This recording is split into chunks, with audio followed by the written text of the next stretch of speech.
तो hello everyone, कैसे हैं आप सब लोग। I hope each and every one of you is doing absolutely good. My name is doctor Vipin Kumar Sharma और मैं आप सभी लोगों का तहे दिल से स्वागत करता हूं हमारे इस प्यारे से चैनल कंपटीशन वाला के ऊपर। कल शाम से आप लोगों की खुशी का कोई ठिकाना ही नहीं है। आप लोग बहुत ज्यादा खुश हैं बिकॉज आपका सिलेबस रिड्यूस हो चुका है according to a circular of NMC which was released yesterday. और ये सर्कुलर फेक नहीं है, ये सर्कुलर सही भी है, लेकिन इससे निकलने वाले जो कंक्लूजन्स हैं जो काफी सारे यूट्यूबर्स ने आपको कल दिए हैं वो सारे कंक्लूजन्स मिसलीडिंग हैं और इससे आपकी प्रिपरेशन पर बहुत बुरा असर पड़ सकता है। कल मैंने लगभग 13-14 वीडियोस देखी और जल्दबाजी में सब लोगों ने एक ही बात कही, एक दूसरे की वीडियो टिप टिपाकर, कि नई एनसीईआरटी से पूरा का पूरा आपका सिलेबस जो है वो एकदम अलाइन हो रहा है एंड आपको पुरानी एनसीईआरटी पढ़ने की कोई जरूरत नहीं है। एनएमसी के इस ऑफिशियल सर्कुलर के हिसाब से आपका पेपर सिर्फ और सिर्फ नई एनसीईआरटी से आएगा। अगर मैं आपको क्लैरिटी दूं आपके सब्जेक्टिव एग्जामिनेशंस के लिए, तो अगर आप एक 11वीं कक्षा के छात्र हैं तो आपका 11th क्लास का जो पेपर है वो 11th क्लास की न्यू एनसीईआरटी से आएगा। ये बात 100% सर्टेन है, 100% श्योर है। अगर आप 12th क्लास के स्टूडेंट्स हैं तो आपका 12th क्लास का बोर्ड एग्जामिनेशन का पेपर 12th क्लास की नई एनसीईआरटी से आएगा। यह बात भी एकदम सर्टेन है, यह बात भी एकदम श्योर है। But even after this circular जो मेरे पीछे है, मैं अभी भी कह रहा हूं कि नीट का पेपर काफी हद तक पुरानी एनसीईआरटी से भी आएगा और यह बात मैं आपको प्रूव करके दिखाऊंगा। सो प्लीज मेक श्योर कि आप इस वीडियो को आराम से देखें और ना सिर्फ देखें बल्कि इस वीडियो को बहुत प्यार से समझें भी। यहां पर जो सिलेबस है बायोलॉजी का आपसे काफी कुछ कहना चाहता है मेरे दोस्त। ये जो सर्कुलर है इसकी डेट है कल की, और अगर मैं आपको बायोलॉजी दिखाने की यहां पर कोशिश करूं तो आपको पता लगेगा कि यहां पर रेशनलाइजेशन का मतलब क्या है। जैसा मैंने कहा, सबसे पहले तो रैशनलाइजेशन का मतलब समझिए। रैशनलाइजेशन का मतलब होता है बेसिकली रिपीटेटिव कंटेंट को हटाना। एक चीज जो आपको 2 बार पढ़नी पड़ रही थी अब आपको सिर्फ 1 बार पढ़नी पड़ेगी, यानी कुछ घटा नहीं है। ज्यादातर चैप्टर्स में कोई चीज घटी ही नहीं है, आपको सिर्फ दिखाया गया है, आपको सिर्फ गुमराह किया गया है, एक लॉलीपॉप पकड़ाया गया है कि हां भाई सिलेबस घट गया है। और मैं अभी आपको समझाऊंगा कि कैसे कैसे कहां कहां पर आपको जो है बेवकूफ बनाया गया है। सबसे पहले फर्स्ट चैप्टर देखते हैं, living world. What is living आपका यहां पर प्रेजेंट है। अब पहला ही टॉपिक देखो कितना मिसलीडिंग है। व्हाट इज लिविंग यहां पर प्रेजेंट है, यानी growth as a characteristic feature, reproduction as a characteristic feature, metabolism as a characteristic feature, self consciousness, cellular organization, सब पढ़ना पड़ेगा नीट के लिए। नई एनसीईआरटी में कहां है टॉपिक? नई एनसीईआरटी में तो सीधा बायोडायवर्सिटी शुरू हो रही है मेरे दोस्त। सीधा 1.7 to 1.8 मिलियन स्पीसीज वाला आर्टिकल शुरू हो रहा है। नई एनसीईआरटी में तो ये है ही नहीं। लेकिन अब जब वही भैया दीदी आपको बताएंगे पेपर के बाद कि यहां से क्वेश्चन बना, तो फिर बोलेंगे नहीं ये तो आउट ऑफ एनसीईआरटी चला गया है। कोई आउट ऑफ एनसीईआरटी नहीं गया, सिलेबस में साफ साफ मेंशन्ड है कि what is living is in your syllabus, तो आएगा। लेकिन ये है मेरे दोस्त ओल्ड एनसीईआरटी का पार्ट। तो क्या ओल्ड एनसीईआरटी से टॉपिक नहीं पढ़ोगे? बिल्कुल पढ़ोगे, पढ़ना चाहिए, पढ़ना बनता है। अगला टॉपिक अगर आप देखेंगे तो यह है biodiversity, need for classification, taxonomic hierarchy, concept of species, binomial nomenclature, सब कुछ, सारी चीजें यहां पर करेक्ट है। एंड में आपका एक टॉपिक आता था टेक्सोनॉमिक एड, वो हट गया है, वो एनसीईआरटी से भी हट गया है, वो नीट के सिलेबस में भी नहीं है, यानी वो टॉपिक आपका एलिमिनेट हुआ है। तो यहां पर आप सिर्फ ये बोल सकते हो कि आपका टेक्सोनॉमिक एड्स वाला जो टॉपिक है ये आपका गायब हुआ है। तो कहीं ना कहीं आपके 2-3 पेजेस का एफर्ट बच जाता है। और सवाल टेक्सोनॉमिक एड से आता था या फिर आपका बाइनोमियल नोमेनक्लेचर से आता था। अब आपका इस चैप्टर में इंपॉर्टेंट पार्ट क्या बचा हुआ है? बाइनोमियल नोमेनक्लेचर और टेक्सोनॉमिक हायरार्की। इसके अलावा क्वेश्चन नहीं बन सकता। अगला देखिए, चैप्टर 2 जो है मेरे दोस्त, biological classification as it is है, एकदम एज इट इज है, कुछ भी नहीं घटा, कुछ भी नहीं बढ़ा, सारी चीजें एज इट इज है। जितनी चीजें एनसीईआरटी में है सारी की सारी पढ़नी है। नई एनसीईआरटी में भी पूरा chapter as it is given है। अब मेरे दोस्त यहां पर असली धोखा हुआ है। यहां पर आपको बोला गया एल्गी पढ़ना है, ब्रायोफाइट पढ़ना है, टेरिडोफाइट पढ़ना है, जिम्नोस्पर्म पढ़ना है। आप बोले अरे सर एंजियोस्पर्म की तो छुट्टी हो गई, एंजियोस्पर्म तो नहीं पढ़ना। 12th क्लास का second chapter sexual reproduction in flowering plant पूरा ही एंजियोस्पर्म की लाइफ साइकिल पर बेस्ड है। यहां तो सिर्फ 1.5 पन्ने का दिया था, वहां 20 पेज का दिया है। तो आप दोनों जगह एग्जैक्टली सेम वर्ड्स ही पढ़ रहे थे, डबल फर्टिलाइजेशन ही पढ़ रहे थे। तो अगर एक जगह से 2 पन्ने एलिमिनेट कर दिए, कोई समझदार बच्चा होता तो वैसे ही एलिमिनेट कर रहा होता, तो कुछ घटा नहीं है। अभी तक सिर्फ टेक्सोनॉमिक एड्स घटा है 2 पेज का, और कुछ घटा ही नहीं है। दूसरी इंपॉर्टेंट चीज आप बोलोगे सर ऑल्टरनेशन ऑफ जनरेशन तो एक ही चैप्टर में है, कम से कम वो तो घटा। ऑल्टरनेशन ऑफ जनरेशन पढ़े बिना आप bryophyte, pteridophyte, gymnosperm, angiosperm, algae समझ के दिखा दीजिए। क्या आप जब ब्रायोफाइट पढ़ते हैं उस टाइम पर नहीं बताया जाता कि उसकी मेन बॉडी गैमेटोफिटिक है, स्पोरोफाइट गैमेटोफाइट के ऊपर डिपेंडेंट है? जब आप टेरिडोफाइट पढ़ते हो तब नहीं बताया जाता कि इसकी मेन बॉडी स्पोरोफिटिक है, स्पोरोफाइट गैमेटोफाइट दोनों इंडिपेंडेंट है? क्या जब जिम्नोस्पर्म पढ़ते हो तब नहीं बताया जाता कि स्पोरोफाइट इसकी मेन बॉडी है, गैमेटोफाइट उसके ऊपर डिपेंडेंट है? आप ऑल्टरनेशन ऑफ जनरेशन पहले ही पढ़ चुके होते हो। आपको एक लॉलीपॉप दी गई है यहां पर कि ऑल्टरनेशन ऑफ जनरेशन कट गया, उसके बिना तो आप आगे बढ़ ही नहीं सकते। यानी कटा कुछ भी नहीं है, कटा है तुम्हारा सिर्फ ऑल्टरनेशन ऑफ जनरेशन। हम यहां पर कह रहे हैं कि कट गया, पर एक्चुअल में ये कभी था ही नहीं सिलेबस में, ये तो पहले ही पढ़ लेते हो आप। ये तो रिपीट हो रहा था। रैशनलाइजेशन का मतलब यही है कि रिपीटेटिव कंटेंट को हटा दो। आगे देखते हैं, animal kingdom as it is है, इसमें कुछ नहीं घटा, कुछ नहीं बढ़ा, एज इट इज जितना एनसीईआरटी में ओल्ड में था उतना ही न्यू में है। यानी अभी तक हमारे सिर्फ 2 पन्ने घटे हैं, एक पूरी यूनिट से 4 चैप्टर से 2 पन्ने घटे हैं टैक्सोनॉमिक एड्स लॉजिकली, बाकी सब तो पढ़ना पड़ ही रहा है। अब देखो मेरे भाई, अब गेम शुरू होता है। मॉर्फोलॉजी आपकी एज इट इज आएगी। मॉर्फोलॉजी किसकी? आपकी डिफरेंट पार्ट्स की, रूट, स्टेम, लीफ। मॉडिफिकेशन नई एनसीईआरटी में नहीं है लेकिन सिलेबस में है। भाई इसको मार्क करना स्टार्ट कर देते हैं हम ब्लैक से। इसको ओल्ड एनसीईआरटी से पढ़ोगे। मॉडिफिकेशन क्या ओल्ड एनसीईआरटी से पढ़नी पड़ेगी? बिल्कुल पढ़नी पड़ेगी, क्योंकि ओल्ड एनसीईआरटी से आप पढ़ पाओगे, क्योंकि उसी में अवेलेबल है, नई एनसीईआरटी में अवेलेबल है ही नहीं, लेकिन नीट में पूछी जाएगी। टिश्यूज जो है आपकी नई एनसीईआरटी में नहीं है। मेरिस्टेमेटिक टिश्यूज जो हैं और आपके सिंपल और कॉम्प्लेक्स टिश्यूज जो हैं, xylem, phloem, parenchyma, sclerenchyma, collenchyma, वो नहीं है आपके नई एनसीईआरटी में, पर पूछे जाएंगे। और मुझे दूसरी बात बताओ यार, एनाटॉमी जब आप पढ़ते हो of different parts of flowering plant, root, stem, leaf, तो क्या आप बिना स्क्लेरेन्काइमा, कोलेन्काइमा, पेरेन्काइमा को पढ़े हुए ये जान सकते हो कि मोनोकॉट और डाइकॉट का स्ट्रक्चर क्या है? जब मैं कहूंगा कि आपके डाइकॉट की स्टेम में हाइपोडर्मिस कोलेन्काइमेटस है और आपको यही नहीं पता कि कोलेन्काइमा है, कि आप समझोगे कैसे? जब मैं आपको कहूंगा कि मेन जो आपका ग्राउंड सब्सटेंस है वो पेरेन्काइमेटस है और आपको यही नहीं पता पेरेन्काइमा क्या है, तो आप समझोगे कैसे? जब मैं आपको कहूंगा कि मोनोकॉट के अंदर स्क्लेरेन्काइमेटस हाइपोडर्मिस है और आपको यही नहीं पता कि स्क्लेरेन्काइमा क्या है, तो आप समझोगे कैसे? यानी आपको एक लॉलीपॉप दे दी, लो बेटा खाओ, लेकिन एक्चुअल में वो सारी चीजें आपको पढ़नी पड़ेंगी। There is no way back. Plus ये नई एनसीईआरटी में है नहीं, तो ये भी पुरानी एनसीईआरटी से पढ़ना पड़ेगा। फिर एनाटॉमी और बाकी सारे पार्ट्स एज इट इज आपके सलामत है, बढ़िया तरीके से आपको पढ़ने पड़ेंगे। यहां पर एक जो अच्छी चीज घटी है ना, जो कि बहुत कंसेप्चुअल थी, वो है सेकेंडरी ग्रोथ। ये मैं मानता हूं कि एक अच्छा टॉपिक आपका माइनस हुआ है और ये कहीं और भी नहीं है। तो ये सेकेंडरी ग्रोथ जो है ये सच में गायब हुआ है टैक्सोनॉमिक एड्स की तरह। इसका हम कह सकते हैं कि हाँ भाई सच में हानि हुई है ना, क्योंकि कंसेप्चुअल टॉपिक था। तो मैं इसको नुकसान ही कहूंगा तुम्हारा। अच्छे पढ़ने वाले बच्चे इससे क्वेश्चन बना पाते। अब मेरी बात देखो भाई, यहां पर कुछ नई जो है फैमिलीज आपकी इनकॉर्पोरेट हो गई हैं। भाई पहले आप क्रूसीफेरी यानी ब्रेसिकेसी थोड़ा सा पढ़ते थे, अब पूरा पढ़ना पड़ेगा। तो नई चीज आ गई, बिल्कुल आ गई। आपकी लेग्यूमिनेसी जो है ये भी आप पढ़ते थे, है ना, फेबेसी, तो ये तो पढ़नी पड़ेगी। कंपोजिटी नहीं पढ़ते थे, अब पढ़नी पड़ेगी। ग्रैमिनी नहीं पढ़ते थे, अब पढ़नी पड़ेगी। मालवेसी यानी भिंडी की फैमिली नहीं पढ़ते थे, पढ़नी पड़ेगी।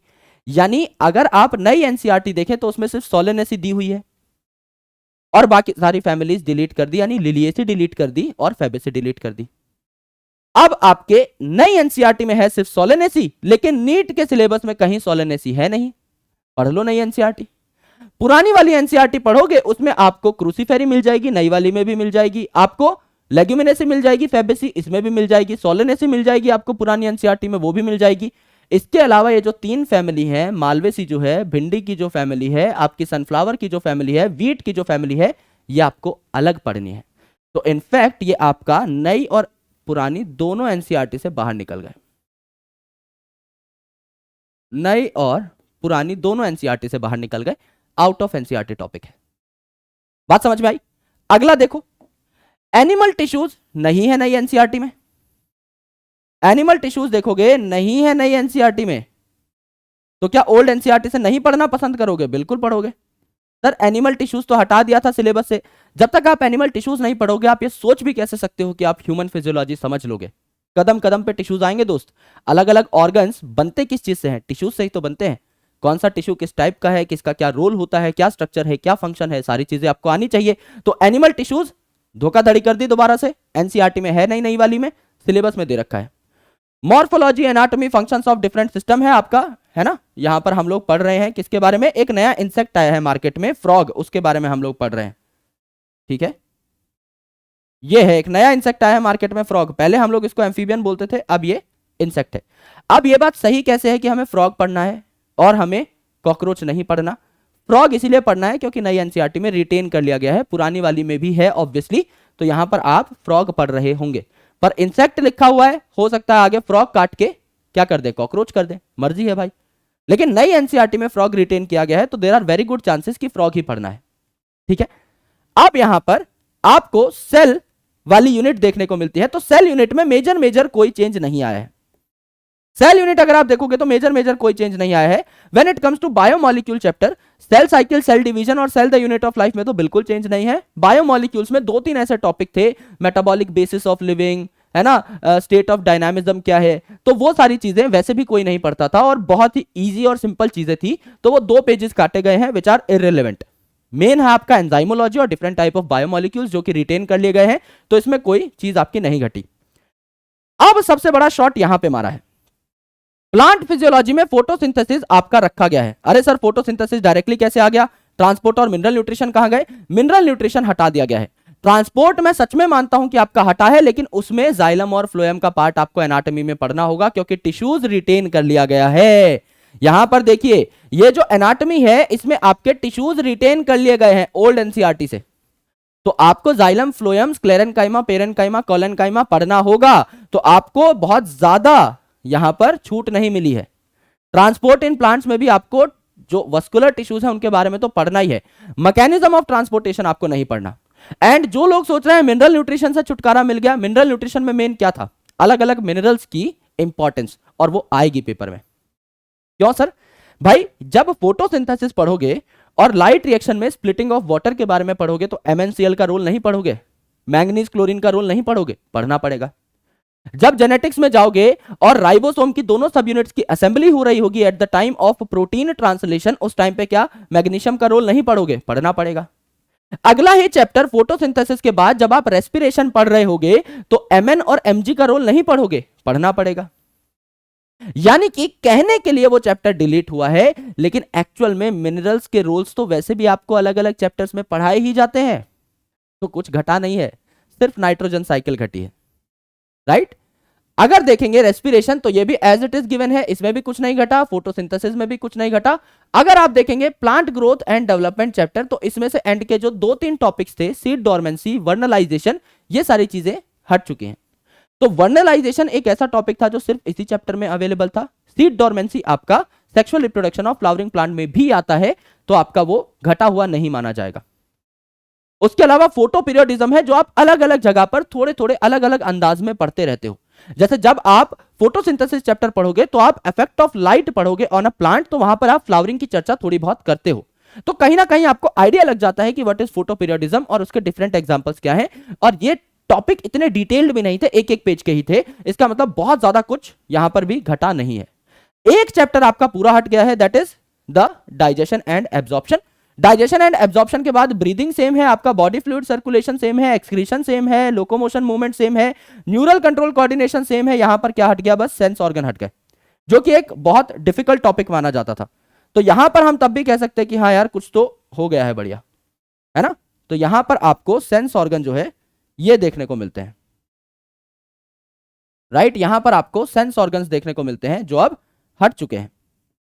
तो ये सेंस ऑर्गन्स आपको नहीं पढ़ने, तो ये आपके नई एनसीईआरटी में भी नहीं थे, तो ये हम कह सकते हैं कि भाई एक अच्छा इन्होंने काम किया है।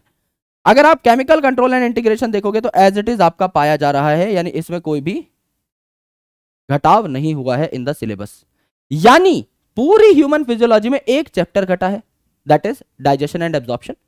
Second important thing is sense organs, जो कि 2-3 पेज के थे, तो यहां पे हम मान सकते हैं कंसिडरेबल ड्रॉप हुआ है, और ये सबसे बड़ी यूनिट थी तो इसमें ड्रॉप होना जरूरी भी था। रिप्रोडक्शन इन ऑर्गेनिजम्स घट चुका है दोस्त, लेकिन रिप्रोडक्शन इन ऑर्गेनिजम्स चैप्टर में कुछ था ही नहीं। प्लांट से रिलेटेड जो भी चीजें थी वो sexual reproduction in flowering plants में आ जाएंगी, एनिमल से रिलेटेड जो चीजें थी वो सारी ह्यूमन रिप्रोडक्शन में आ जाएंगी। यानी एक्चुअल में कुछ घटा नहीं है, सिर्फ रिपीटेटिव चीजें हट चुकी हैं, क्योंकि उस चैप्टर में जब मैंने पढ़ाया था आपको, मैंने साफ साफ बताया था कुछ नया है ही नहीं, तो घटाओगे क्या चीज। एंड आपका यहां पर रिप्रोडक्टिव हेल्थ भी एज इट इज है, यानी पहली जो यूनिट है रिप्रोडक्शन, इसमें से एक चैप्टर हटा है जिसके होने ना होने का कोई पंगा था ही नहीं, क्योंकि उसमें सारी चीजें वैसे ही रिपीटेटिव थी। उस चैप्टर में लाइफ स्पैन टॉपिक के अलावा खुद का कुछ अलग नहीं था, और लाइफ स्पैन से क्वेश्चन आ नहीं रहे थे पिछले 5-7 साल से, तो अल्टीमेटली उस चैप्टर में ऐसा कुछ भी नहीं था जो आपको पढ़ना चाहिए था, एंड दैट्स व्हाई हट गया, तो बहुत बढ़िया।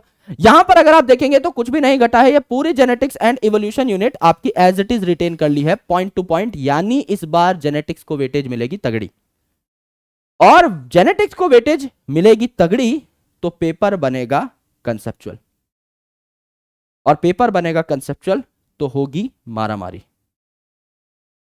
Human health and diseases as it is retain कर लिया गया है, एंड टू एंड कुछ भी नहीं छूटा है। एक चैप्टर जो बहुत बोरियत से भरा हुआ था, जिसके लिए मैं पर्टिकुलरली बहुत खुश हूं, वो है strategies for enhancement of food production, वो हट गया है। Microbes as it is retain कर लिया गया है, biotechnology as it is retain कर ली गई है। अब यहां पर जो इकोलॉजी है इसमें एक शॉर्ट आता है, आपका एनवायरमेंटल इश्यूज गायब, अच्छी बात है। Biodiversity as it is retain कर ली गई है, बढ़िया बात है। Ecosystem as it is retain कर लिया गया है, बहुत अच्छी बात है। इसके पीछे का जो टॉपिक था, वो आपका सक्सेशन वाला जो टॉपिक था, ये गायब कर दिया गया है, जहां से अच्छे क्वेश्चंस बनते थे। यहां पर अगर आप देखेंगे तो सक्सेशन वाला जो टॉपिक है ये गायब कर दिया गया है। और यहां पर सबसे मजेदार चीज क्या है, ऑर्गेनिजम्स एंड एनवायरमेंट नीट के सिलेबस में दे रखा है, एनसीईआरटी से हटा दिया, यानी फिर दोबारा ओल्ड एनसीईआरटी पर जाना पड़ेगा, फिर दोबारा ओल्ड एनसीईआरटी पर जाना पड़ेगा। दोस्त, ये जो ऑर्गेनिजम्स एंड एनवायरमेंट टॉपिक है, ये नई एनसीईआरटी से हटा दिया है, सिर्फ ओल्ड एनसीईआरटी में अवेलेबल है। बाकी सारी चीजें, पॉपुलेशन इंटरेक्शन, ये सारी चीजें आपकी नई एनसीईआरटी में मौजूद है, पर यहां आपको ओल्ड एनसीईआरटी पे जाना पड़ेगा। यानी अगर हम एक कंक्लूजन डेराइव करने की कोशिश करें तो हम क्या कंक्लूजन डेराइव कर सकते हैं। अगर आप देखें यूनिट 1 में, यानी 11th क्लास की पहली यूनिट में, तो आपको क्या देखने को मिला, क्या क्या चीजें हटी। भाई पहला जो चैप्टर है उसमें हम नीट और बोर्ड दोनों की बात करके चले तो सारे टॉपिक्स आ रहे हैं टेक्सोनॉमिक एड्स को छोड़ के, यानी एक एंड का 2 पन्ने का टॉपिक हटा, ठीक है। दूसरे चैप्टर में कुछ नहीं हटा। तीसरे चैप्टर में अल्टरनेशन ऑफ जनरेशन हटी, क्योंकि एंजियोस्पर्म तो आपको पढ़ना ही पड़ेगा, और alternation of generation by default आपको पढ़ना पड़ता है, यानी कुछ नहीं घटा अभी तक, सिर्फ टेक्निकली टेक्सोनॉमिक एड्स ही घटा है। आपका एनिमल किंगडम जो है उसमें भी कुछ नहीं घटा, यानी सिर्फ 2 पेज घटे हैं आपके, मोटा मोटा ये बात है, सिर्फ ज्यादा से ज्यादा आपके 2 पेज का कंटेंट घटा है, बाकी सारी चीजें आपको कहीं ना कहीं पढ़नी ही पड़ेंगी। यूनिट 2 की अगर आप बात करें, यूनिट 2 की अगर आप बात करें तो मॉर्फोलॉजी में मॉडिफिकेशंस नई एनसीईआरटी में नहीं दी है, लेकिन पुरानी एनसीईआरटी में है, और नीट के सिलेबस में है, तो पुरानी एनसीईआरटी पे जाना पड़ेगा। एनाटॉमी में आपके बेसिक टिश्यूज जो है नई एनसीईआरटी में नहीं है, लेकिन नीट के सिलेबस में है, तो पुरानी एनसीईआरटी पे जाना पड़ेगा। एक चीज जो घटी है वो है आपकी सिर्फ और सिर्फ सेकेंडरी ग्रोथ, और इसके अलावा कुछ नहीं घटा है एनाटॉमी में। And when it comes to morphology, तो भैया 3 फैमिलीज आपको गिफ्ट में मिल गई हैं, है ना, मालवेसी, एस्टेरेसी और पोएसी, ये आपको गिफ्ट में मिली है, तो इतना कंटेंट बढ़ गया है। यानी जितने पन्ने घटे नहीं, उससे ज्यादा पन्ने तो आपको ये फैमिलीज पढ़ने में ऑटोमेटिकली लग जाएंगे। यानी अभी तक एनसीईआरटी में अगर आप कंटेंट वाइज देखो तो कुछ नहीं घटा है, सप्लीमेंट हो गया है इन फैमिलीज की वजह से। देन अगर आप देखें अगला chapter, that is animal tissues, तो एनिमल टिश्यूज में टिश्यूज तो नीट के सिलेबस में है ही, तो पढ़ने पड़ेंगे। और उसके अलावा कॉकरोच आपका पहले सिलेबस में था, उसकी जगह फ्रॉग आ गया, दोनों का बराबर कंट्रीब्यूशन है, तो अल्टीमेटली कुछ भी नहीं घटा हुआ आप मान सकते। यूनिट 3 जो है सेल वाली यूनिट, इसमें कुछ भी नहीं घटा, तो मोटा मोटा इसमें नो चेंज। 2 पेजेस घटे हैं बायोमोलिक्यूल से, जिससे कोई फर्क नहीं पड़ता, आपको पढ़ने ही पड़ेंगे। When it comes to unit 4, that is plant physiology, यहां पर आपके 2 चैप्टर घटे हैं। ट्रांसपोर्ट, जहां पर आपको वस्कुलर टिश्यू पहले से ही पढ़ने पड़ेंगे एनाटॉमी में। मिनरल न्यूट्रिशन आपका कहने के लिए घट गया है, लेकिन अलग अलग चैप्टर्स के अंदर ये डिस्ट्रीब्यूटेड टॉपिक है, तो इसको आपको पढ़ना ही होता है। सीधा कान पकड़ो चाहे उल्टा पकड़ो, पढ़ना तो पड़ेगा। उसके बाद अगर आप देखें photosynthesis, respiration as it is आपका रिटेन कर लिया गया है। क्या बचता है, वर्नलाइजेशन बचता है, जो कि हटा दिया गया है। सीड डोरमेंसी आपको अलग अलग जगह पढ़नी पड़ती है, और आपका फोटो पीरियोडिज्म पीपी भी आपको अलग अलग जगह पढ़ना पड़ता है। तो टेक्निकली ये घटे नहीं है, आप कह सकते हो सिर्फ वर्नलाइजेशन ही घटा है। यूनिट 5 में अगर आप देखोगे तो आपका क्या हुआ है, डाइजेशन घटा है दोस्त, आपका यहां पर डाइजेशन घट गया है, और इसके अलावा क्या घट गया है मेरे भाई, डाइजेशन घट गया है, एंड इसके अलावा सेंस ऑर्गन्स घट गए हैं, इसके अलावा और कुछ नहीं घटा है, सारी चीजें एज इट इज आपकी प्रेजेंट है। यूनिट 6 की अगर आप बात करें तो कहने के लिए तो आपका रिप्रोडक्शन इन ऑर्गेनिजम्स चैप्टर घटा है, लेकिन उसको पढ़ता ही कौन था, सारी चीजें ऑटोमेटिकली रिपीट हो रही थी, टेक्निकली कुछ नहीं घटा, रैशनलाइजेशन हुई है सिर्फ। यूनिट 7 में अगर आप देखें तो यहां पर भी कुछ नहीं घटा है, सारी चीजें एज इट इज है। यूनिट 8 में अगर आप देखें तो आपका ह्यूमन हेल्थ एंड डिजीज ऐसा ही है, माइक्रो बायोलॉजी जो है basically microbes in human welfare वो वैसे ही है, strategies for enhancement of food production घटा है, जिसको हम कह सकते हैं हाँ भाई कंसिडरेबल कोई चीज घटी है, स्ट्रेटजीज घट गई।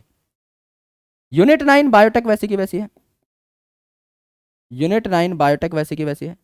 यूनिट 10 इकोलॉजी जो है वैसी की वैसी है, क्योंकि कोई चीज अगर घटी भी है तो आपकी नीट के सिलेबस में प्रेजेंट है तो आपको ओल्ड एनसीईआरटी से पढ़नी पड़ेगी। तो यहां पर आपका सिर्फ सक्सेशन वाला टॉपिक घटा है एक इकोलॉजी के अंदर, इकोसिस्टम के अंदर, और आपका एनवायरमेंटल इश्यूज नाम का पूरा चैप्टर घट चुका है, तो इनको आपको नहीं पढ़ना। तो मेन फायदा कहां पे हुआ है, मेन फायदा हुआ है सिर्फ यहां एनवायरमेंटल इश्यूज में, मेन फायदा हुआ है यहां strategies for enhancement of food production में, और आप कह सकते हो यहां डाइजेशन में, और आप कह सकते हो यहां ट्रांसपोर्ट में, है ना। इनमें भी आपको इनडायरेक्टली कुछ कुछ चीजें पढ़नी पड़ेंगी, है ना, लेकिन मेन कह सकते हैं हाँ भाई यहां पे कुछ चेंज हुआ है। यहां तक तो कोई चेंज हुआ ही नहीं, जितना सिलेबस घटा उतना बढ़ गया, and ultimately there are 3-4 chapters जो कि आपके हटे हैं, मोटा मोटा ये बात है। लेकिन कुछ चैप्टर्स जो आपको ओल्ड एनसीईआरटी से पढ़ने हैं वो भी मैंने आपको यहां पर बता दिए हैं। ये वाला जो टॉपिक है ये आपका नई एनसीईआरटी में नहीं है लेकिन सिलेबस में है, ठीक है। अगर आप देखोगे और पीछे तो आपका यहां पर सारी चीजें सॉर्टेड चल रही हैं, यहां पर सारी चीजें आपकी सॉर्टेड चल रही हैं, यहां पर ये जो टॉपिक्स हैं ये आपको एनसीईआरटी के बाहर से ही करने हैं, सारे के सारे नए और पुराने दोनों एनसीईआरटी के अंदर ये नहीं है। ये टॉपिक आपकी नई एनसीईआरटी में नहीं है, ये टॉपिक आपकी नई एनसीईआरटी में नहीं है ना, ये टॉपिक आपकी नई एनसीईआरटी में नहीं है, करेक्ट। तो ये सारी चीजें हैं दोस्त। तो there are some topics that you need to understand from old NCERT. तो अभी भी मैं अपनी बात पर अड़ा रहूंगा कि ओल्ड इज गोल्ड। तो कुछ टॉपिक्स जो मैंने आपको बताए हैं एनालिसिस से, सिर्फ इनको ओल्ड एनसीईआरटी का पीडीएफ डाउनलोड करके उसमें से आप पढ़िएगा, बाकी नई एनसीईआरटी पर स्टिक रहिएगा। और जो 3 नई फैमिलीज ऐड हुई हैं इनको आपको अच्छे से पढ़ना है, इनके नोट्स मैं आपको प्रोवाइड कर दूंगा ऑन पीडब्ल्यूज ऑफिशियल टेलीग्राम चैनल, प्लस हम लोग पढ़ाएंगे तो है ही, है ना। पर लेकिन अगर आपको थोड़ी जल्दी है, थोड़ा एंशियस फील कर रहे हो, तो मैं आपको नोट्स दे दूंगा जिससे कि आपकी एंजाइटी थोड़ी कम हो।